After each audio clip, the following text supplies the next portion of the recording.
2. Explosion. Les juges. Le grincement du châssis sur la piste défoncée et les heurts du moteur mal réglé tournant à bas régime ne sont pas ceux d'un véhicule militaire. Le bruit de ferraille contourne la cabane, cesse dans un hoquet. Le temps est venu de suivre la voie accordée par ceux-là que j'ignore, qui attendent dehors et vont m'emporter vers de nouveaux parages inconnus.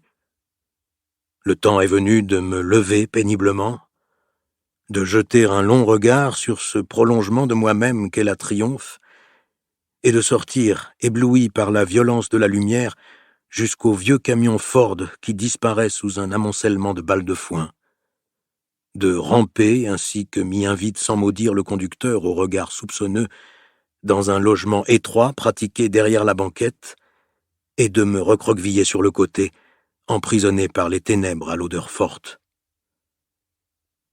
L'obscurité compacte et la chaleur lourde gênent la respiration. La sueur m'enrobe de moiteur. La poussière de foin colle à la peau qu'elle picote, mais mon attention est accaparée par le souci de protéger ma tête et mes côtes, car les vibrations succèdent aux chocs brutaux. De partout naissent les secousses, accompagnées de stridences ricanantes ou de longues plaintes étouffées. Elles frappent le plancher, me rejettent, me cassent, me poussent vers la banquette. Ramassées contre les planches disjointes, hérissées de tiges que ma main devine acérées, yeux écarquillés en dépit de la poussière pour tenter vainement de délimiter mon espace, je halète, plus oppressé par une inquiétude croissante qu'intoxiqué par l'odeur qui s'épaissit. La peur d'étouffer se fait angoissante. Ils savent pourtant que je dois commencer à manquer d'air. Je crains soudain qu'ils n'aient choisi ce procédé pour se débarrasser de moi. La route, naguère maîtrisée, est devenue mon exécuteur, et la piste d'envol s'est muée en rouleau compresseur. Et pourquoi pas? Pourquoi pas, puisque j'ai voulu, impatient, aspiré par l'appel de la mobilité, descendre les marches souterraines, et de moi-même m'enfoncer dans les spirales du puits incolore. Plus bas, hors des voies reconnues. Plus bas. Dans les cavités secrètes d'ombre coupées à la hache et sculptées en tombes de basalte, où vont se déverser les masques noirs pour engloutir l'aspirant au degré qui le dépasse de son obscurité chargée d'un poids démesuré de mystère. Le camion stoppe, manœuvre, il recule doucement, il s'immobilise. Je les entends tirer le dossier, ils enlèvent la planche. L'angoisse était jeu d'un imaginaire exalté qui ne cesse de chercher une issue dans sa fièvre. Ridicule. Je me déplie péniblement et sors en gauche reptation. Bien que l'obscurité du hangar où j'émerge soit à peine moins dense que celle de mon sarcophage, l'air y circule. Je m'étire et respire avec reconnaissance, mais le chauffeur me pousse par l'épaule vers une porte massive qu'il ouvre sans frapper. La fenêtre percée au fond de la pièce petite réverbère la lumière sur les murs blanchis à la chaux, me fait scier, et les 3 silhouettes m'apparaissent nimbées d'auréoles poudroyantes. 3 formes sombres, anonymes, une derrière la table, les 2 autres à chaque bout, vis-à-vis, angle obtus ouvert, dans la bissectrice duquel je viens m'insérer, mais figure en fait fermée, close par la barrière transversale de la table. Ils fument, et les spirales grisées montent de leurs cigarettes dans le cône lumineux où s'agitent les poussières. Les 2 qui se font face ont tourné la tête vers moi, mouvement sans hâte, deviné au changement des contours. Ils sont là, dans ce bureau dénudé, où ils exercent leurs fonctions. Je me suis trompé de local au fond d'une gare de marchandises, entré par erreur dans l'un de ces bâtiments sales aux ouvertures grillagées qui s'allongent bien au-delà des quais, entourés d'entrepôts où se tiennent quelques cheminots chargés de la surveillance des voies et d'enregistrements étranges pour le profane. Univers d'entre les rails en faisceau, coulisses de la grande cohue des gares populeuses que le voyageur n'explore jamais, sinon pour des motifs peu communs et très précis, antichambre sans éclat des enfers.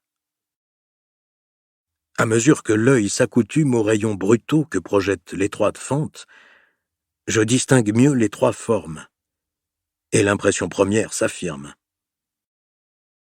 Celui-ci, accoudé sur le plateau, est vêtu d'une salopette bleue, comme il convient à qui doit se déplacer dans des magasins où s'entassent pièces détachées et machines en réparation. Et l'autre, à sa droite, pose de grosses mains d'ouvrier sur ses pantalons kakis. Il dévisage l'étranger d'un regard détaché, scrutateur, attendant sans impatience qu'on leur expose requêtes ou doléances. L'impression d'avoir fait erreur s'accentue. J'ai envie de m'excuser, de me retirer. Mais le chauffeur maigre du camion, main droite dans sa poche, s'appuie à la porte close. Le troisième est habillé de lin blanc et cravaté de clair. Employé principal, inspecteur peut-être, venu contrôler la bonne marche des services dans le dédale des voies ferrées et des hangars de triage. Le silence se prolonge, et mon assurance se défait. Il ne montre sympathie ni suspicion. Simplement, entre eux et moi, l'espace s'est vidé. À mes pieds s'étale une tache lumineuse, incolore, infranchissable. L'intrus a demandé qu'on le conduise jusqu'à eux à travers l'enchevêtrement des circuits, et, sa demande satisfaite, il la faut justifier. Le petit en salopette se penche vers l'inspecteur qui secoue nonchalamment sa cigarette, et, dans un anglais sans accent, « Que désirez-vous » La voix me parvient, plate, après avoir traversé le creux, laminé par la distance. Sortir de ce pays. Pourquoi ? Je suis poursuivi par la police. Pourquoi ? Mentir, en réponse à cette interrogation neutre. Ils sont chez eux, habitués à leur bout du monde où le profane s'égarerait, accroissant l'agacement que provoque déjà son intrusion. Une banalité s'articule spontanément. Mon histoire va vous paraître invraisemblable. Et je plonge. Mais, ignorant du langage qu'il est convenu d'employer en ces lieux, je barbote et m'empêtre au milieu de mots qui s'étirent et se déforment. Ma rhétorique sur le mouvement ouvrier ennuie ces techniciens précis et mes phrases s'empâtent. Je passe brutalement aux faits, m'efforce d'être clair, reviens en arrière pour ajouter certains détails qui me semblent significatifs. Les trois, maintenant, écoutent avec attention. De temps à autre, l'inspecteur interrompt et traduit. L'ouvrier penche le front et serre ses mains énormes aux doigts carrés. Je cligne des yeux pour supporter la lumière. Personne ne pose de questions. Ma bouche très sèche me gêne pour m'exprimer. Je suis seul au centre de la salle d'audience, et la tache du projecteur s'agrandit insensiblement, effleure mes espadrilles. Je m'embrouille. Terminé. Je m'essuie les tempes et cherche une chaise. Il n'y en a pas. Je ne peux m'appuyer et n'ose m'asseoir par terre. La poussière du foin colle et gratte sous la chemise. Là-bas, ils confèrent. Le triangle s'est refermé, d'où leur voix ne perce pas. Le petit en salopette, yeux baissés, se mordille les lèvres et, par intermittence, lève la tête droit d'un mouvement brusque. Il n'a servi à rien de descendre les marches au bout du quai, de s'enfoncer dans les galeries, s'accrocher aux échelles des sémaphores, ruser avec les plaques tournantes. De nouveau, silencieux, un dispositif de menace se resserre. « Vos papiers » ordonne l'inspecteur du ton commun à toutes les polices. Le bras s'allonge mécaniquement pour tendre passeport et papiers militaires. Une main les saisit, et 3 têtes se penchent pour en examiner les cachets. Reprenez au début.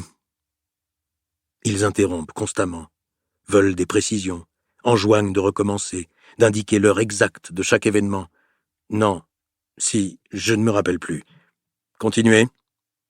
Je revois nettement la route, mais de plus en plus par fragments discontinus, et le temps se fait labyrinthe ironique.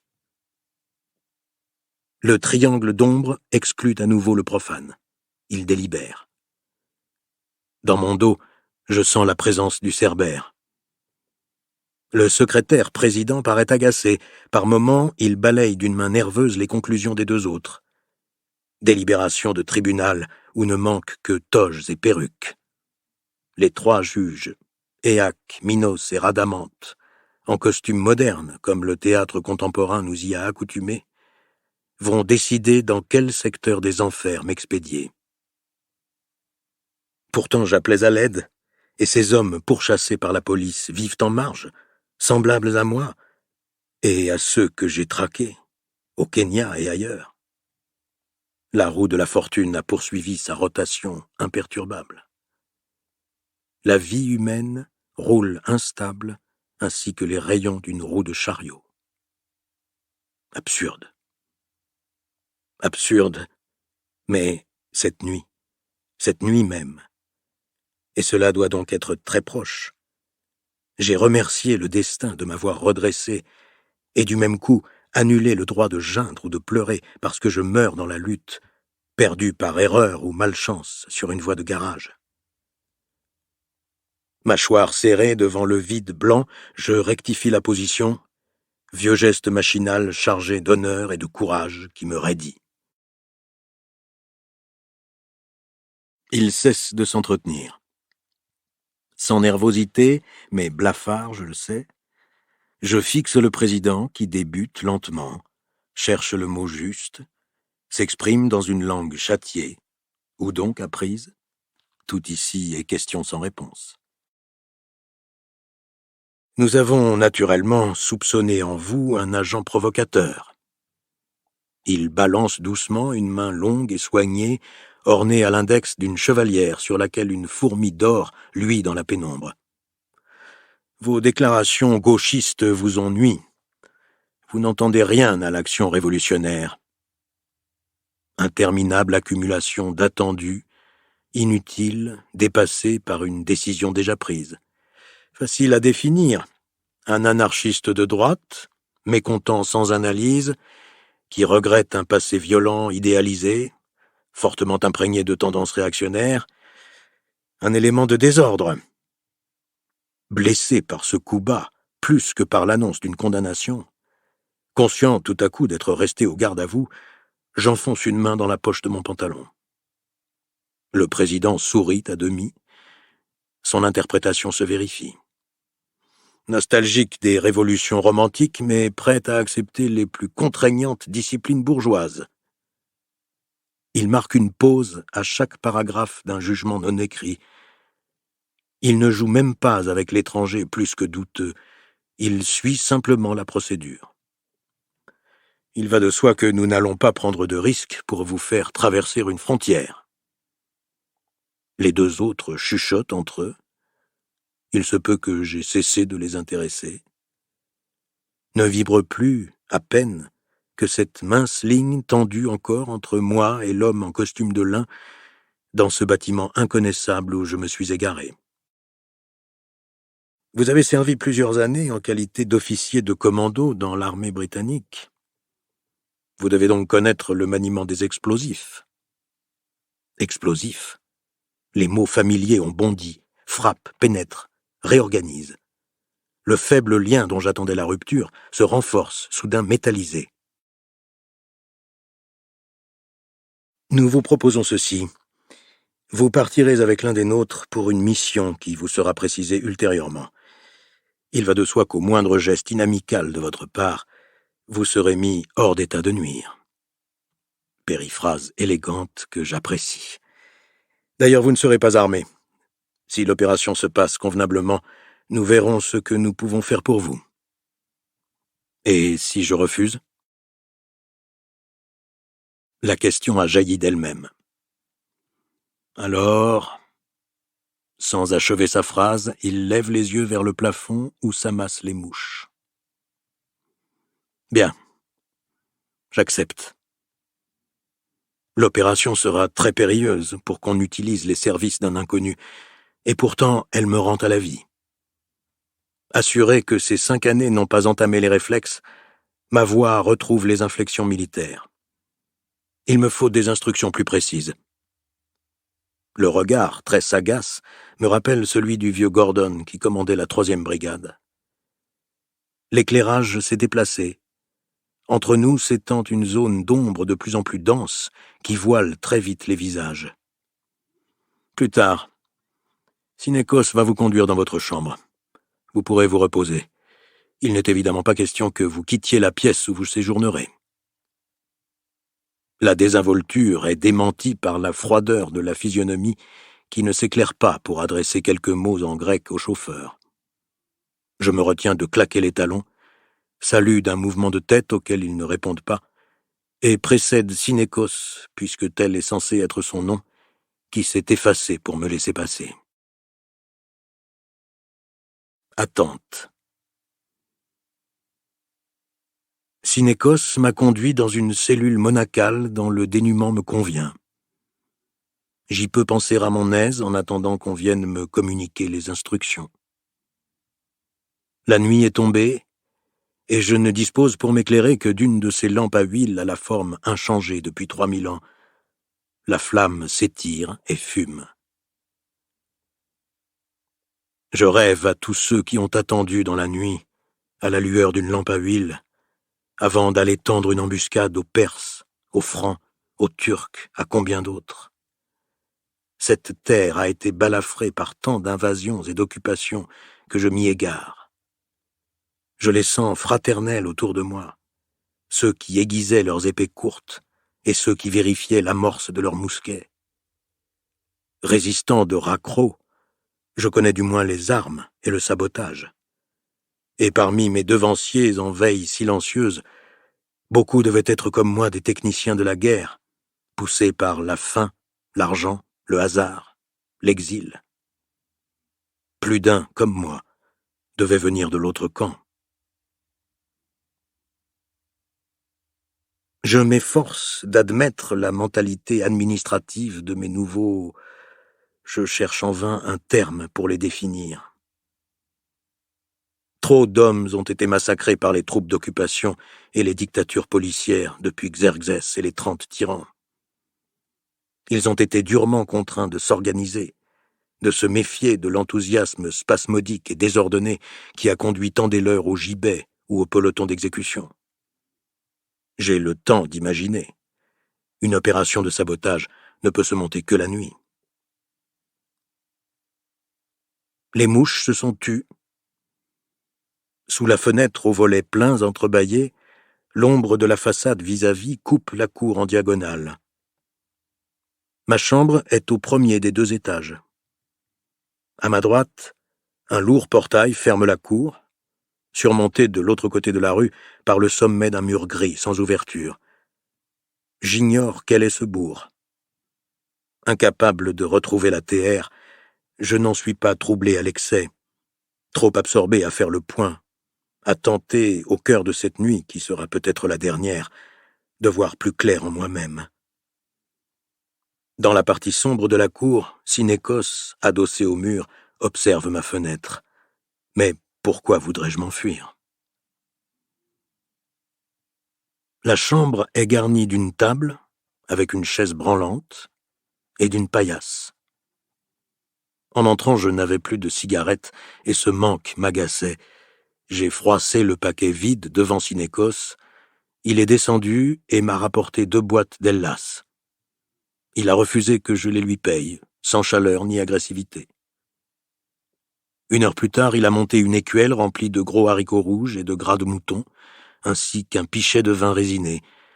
J'avais faim, et malgré ma répugnance, j'ai mangé et bu. Les mouches bruissaient autour de moi.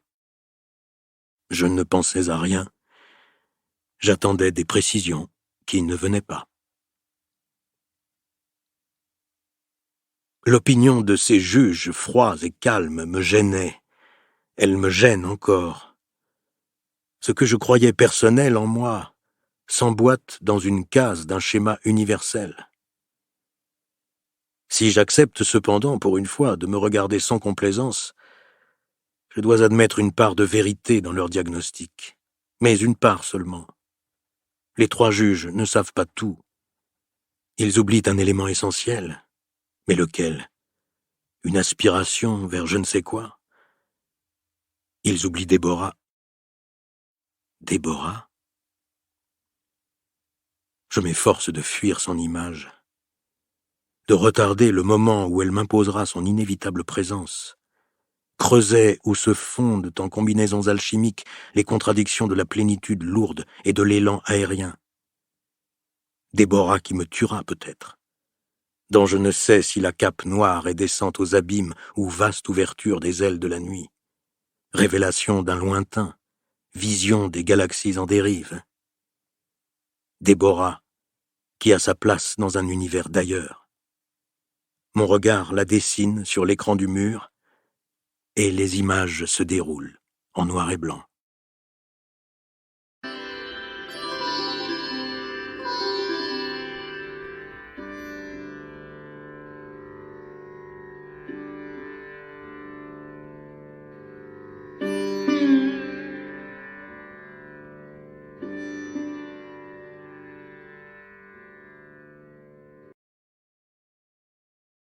Elle le guide par des venelles obscures qui longent ou traversent les docks, en replis tortueux, jusqu'à cette longue façade aveugle, habitation encastrée sous le quadrillage des grues dans les entrepôts et les usines aux trémies saillantes. Elle a pressé, suivant un rythme énigmatique, un bouton camouflé dans le jambage droit du portail. La porte a tourné sans bruit, la tranche paraît blindée. Un personnage, tunique foncée et calot, s'incline, main jointe à hauteur de la poitrine, introducteur au très long couloir, si faiblement éclairé que l'extrémité n'en est pas discernable, bordé régulièrement de portes à caissons. Le portail s'est refermé en silence. Sur chaque porte latérale s'étale la photographie d'une fille nue en position amoureuse. Elle avance, cachée par la souple retombée de la cape. Les portes se succèdent, identiques, et les pas se succèdent également, sans certitude d'avancer. Les derniers, pourtant, font renaître le mouvement. 4 panneaux sont décorés de nature morte, composés d'instruments de musique. Elle explique que ce sont les chambres des musiciennes qui jouent du luth et de la cithare. Le couloir se termine soudain par une porte aussi massive que la première, garnie de verrous énormes où s'inscrivent 3 cercles de chiffres. Elle en manœuvre les cadrans. Cette nouvelle barrière s'ouvre sur une longue terrasse. La porte s'est refermée d'elle-même et le déclic des verrous isole le plancher bordé par une rambarde en bois. L'eau de cobalt de la Tamise clapote. Elle s'adosse contre la rambarde. L'odeur de vase monte à travers les planches. Un remorqueur bruyant, feu de position clignotant, descend le chenal. Elle désigne d'un geste de la main une portion du plancher, se baisse et soulève le couvercle d'une trappe si finement jointée qu'il était indiscernable. Elle précise que plus d'une rixe s'est achevée sur ce balcon et que les cadavres étaient jetés par cette trappe, une gueuse aux pieds. L'endroit et l'histoire sont trop mélodramatiques. Elle admet que, depuis Dickens, on doute de la réalité de semblables lieux, mais que le doute ne les supprime pas. Et que, par ailleurs, le drame noir a son charme. Elle s'approche de la trappe et tire sur un filin qui hale bientôt une petite barque. Elle s'est redressée et, au creux de sa cape écartée, scintille un kimono lamé d'argent. Elle suggère de descendre dans la barque et de remonter la Tamise jusqu'au 3e embarcadère de Cheapside, où il suffira de l'amarrer. Elle ajoute que la terrasse est satisfaisante pour un au revoir, avec qui part pour la Grèce le lendemain. Elle se penche sur le canot, et seuls émergent de l'ombre son visage et le kimono d'argent. Elle dit encore que c'est ici, en fait, qu'est mort Christopher Marlowe. Non sur cette terrasse, dans un ciel d'été troué de météorites fulgurantes, comme il aurait convenu à un poète. Il avait été tué dans la 7e chambre. La barque, retenue par la main, accroche les piles rugueuses de coquillages, et au-dessus se dessine ce visage très proche, en même temps que reculé, au milieu du ciel piqueté d'étoiles. Pourquoi n'a-t-elle rien mentionné en croisant la 7e chambre? Le retour est encore possible, répond-elle, à condition de prendre une décision immédiate. La fille, belle, aux torsades noires, dira qui, venu de très loin, lui a tordu la tête sur les épaules, et pourquoi il avait eu tort d'écrire Faustus. La fille expliquera chaque moment, et la raison pour laquelle on a porté le corps dans la taverne malfamée où il a été découvert. Le désir de savoir monte dans la nuit. Un nuage qui passe éteint la grande ours derrière la silhouette inclinée. Un bref coup de couteau tranche le filin. Une rame appuyée contre un pilotis écarte l'embarcation et la remontée de la Tamise commence.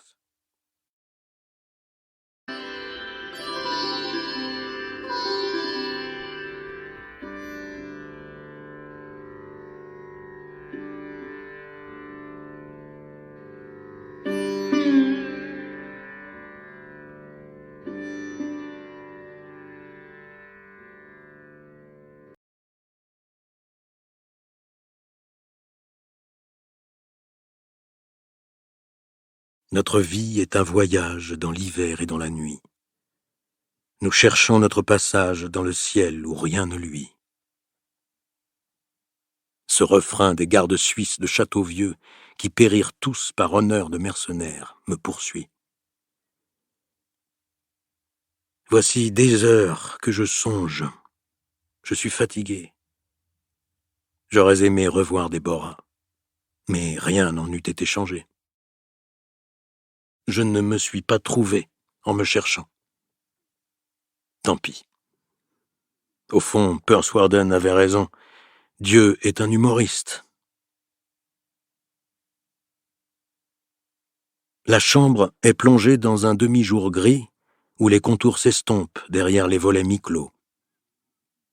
Dans la cour, je sais que les murs blancs réverbèrent la lumière neutre et féroce d'un soleil dont l'éclat laisse affalés et nauséeux qui s'aventurent à le regarder en face. Synécos a monté une nouvelle portion de haricots rouges, ainsi qu'une grenade mûre. J'ai posé le fruit sur la table sans l'entamer. Il me plaît d'avoir un objet aux formes harmonieuses à regarder. Les instructions m'ont été communiquées. Je sais gré à mes employeurs de n'avoir pas cherché à m'endoctriner. Je suis prêt à combattre, fût-ce contre les officiers que nous avons formés. Étrange inversion des rôles qui n'est pas sans me gêner. Scrupule de convenance, plus que réticence authentique, car de moi ne subsiste guère qu'un technicien préoccupé par l'immédiat. Le passé colle à la peau en changeant de signe, voilà tout. Vous partirez ce soir à 8 heures. La lune ne se lève qu'à 2h30. Vous serez 2. Votre compagnon, que vous appellerez Dmitri, connaît suffisamment l'anglais pour vous diriger en cours d'opération, mais je vous préviens qu'il n'est guère bavard. Vous ne serez pas armé. Votre rôle consistera à porter les explosifs et à effectuer le cisaillage. Le cisaillage laisse prévoir des barbelés à franchir. Probablement un sale travail.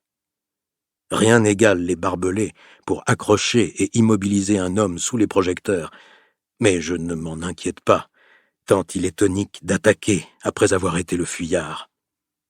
Bien qu'on ne me confie qu'un rôle d'exécutant, et que j'ai toujours détesté être manœuvré, pion à qui le joueur ne doit pas d'explication. Reposez-vous. Nous verrons demain ce que nous pourrons faire pour vous. Avant toute action, il convient de se détendre. Les principes militaires modèlent mes gestes, et le vide se fait tout naturellement en moi. Allongé sur la paillasse, j'applique la méthode de relaxation. Prendre conscience de mon pied droit, puis du gauche, jusqu'à ce que se propage une légère chaleur, et remonter membre à membre, sans penser à rien d'autre.